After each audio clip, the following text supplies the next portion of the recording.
There's no cap to how much you can make.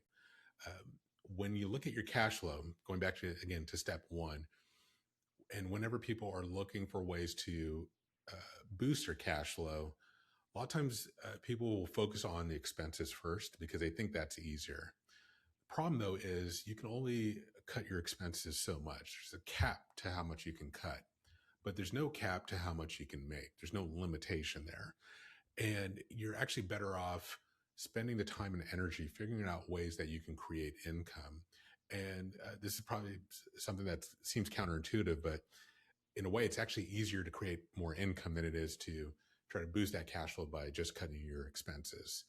And so when you're in your 40s here, it's a good time to take a look at the career track that you're on and kind of take stock and inventory like you did with your finances, but do the same thing with your career and your skills and see where you're going and where you're trending. Because this is going to certainly have a financial impact in terms of, what's going to have the best ROI for your investment. But take a look at your career track and see where your income is trending, and have you hit a ceiling? Do you need to level up? What new skills do you need to learn?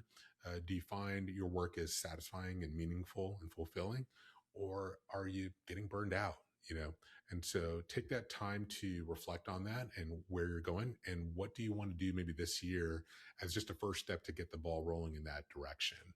Because again, the payoff here is going to be potentially a much higher ROI on that investment.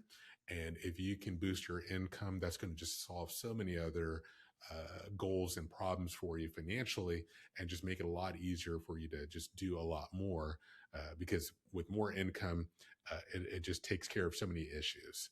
So conduct that check and figure out what path is the right path for you going forward.